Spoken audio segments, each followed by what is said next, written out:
David Brooks, of course, been from time to time, he publishes an op-ed he published one that I shared with my kids just a couple of weeks ago. He will occasionally comment on social issues in a way that I find actually thoughtful.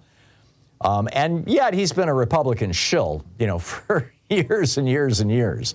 He was championing, as was Bret Stephens, the war in Iraq. Let's get those weapons of mass destruction.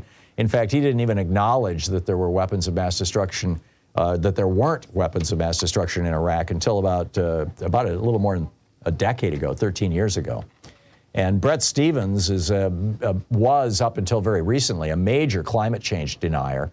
And now he's basically, somebody actually flew him to Greenland and said, see, look.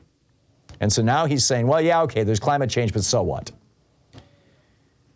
But anyhow, they wrote this column, and Muffin Top 1 over on Daily Kos wrote just an absolutely great piece about it titled, GOP Stands Up to a Week of Heedless Progressivism. But in the New York Times on January 11th, Brooks and Stephens wrote this piece called, When the Party's Over, Where Do We Go Now? And they're, lamenting the fact that Nixon's Southern strategy, Reagan's Southern strategy, they both used it. Shout out to the Southern formerly Democratic racists. And, the homophobic, bigoted misogynists, worked. The Southern strategy worked. And Brooks and Stephens are like, what happened to all the smart Republicans? This is from their column. One of them wrote, I'm loath to give up completely on Republicans only because I believe a successful democracy needs a morally healthy conservative party, one that channels conservative psychological tendencies into policies that, and listen to this, to check heedless progressivism. Heedless progressivism. While engaging productively with an evolving world, I see no other plausible vehicle to advance these policies. End of quote. Right, heedless progressivism. Like when they say that, protecting children's health from gas stoves. We now know that about 600,000 cases of asthma a year are caused in children by gas stoves in the home. And, Democrats are saying, well, why don't we do something about that? And Republicans are, how dare you?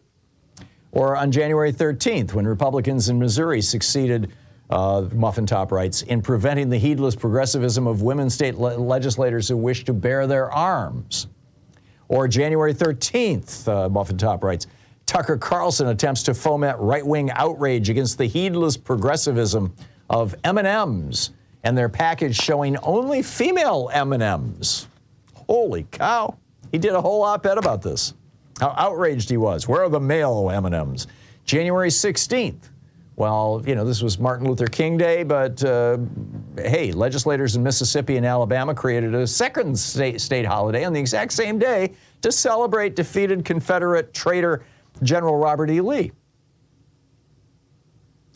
This was in response to the heedless progressivism of Southern American states being informed that 158 years previously they'd lost the Civil War. Or January 17th, 2023, when Republican legislators in the Wyoming State Senate introduced a bill to ban the sale of electric vehicles by 2035. Right, standing up to the heedless progressivism of consumer choice in the free market and, of course, preserving our planet. Or January 17th, when Arizona, since 1991, Arizona has had a very popular no-excuse mail-in ballot thing. Particularly a lot of retired people use this. But in June of last year, the Arizona Republican Party filed a lawsuit to end that voting system, to bring a halt to the heedless progressivism, Muffin Top writes, of making it easy for citizens in a democracy to actually vote. Oh, my God. Or, George Santos being tapped for 2 committees in Congress to counter the heedless progressivism of honest, decent, law-abiding legislators. We can't have that. Or down in Florida on January 18th, when Ron DeSantis is pushing to expand and make permanent measures to stop businesses from having mask mandates. I went to my doctor's office yesterday. You had to wear a mask in there. Well, if this was Florida, they would say, no, you can't do that.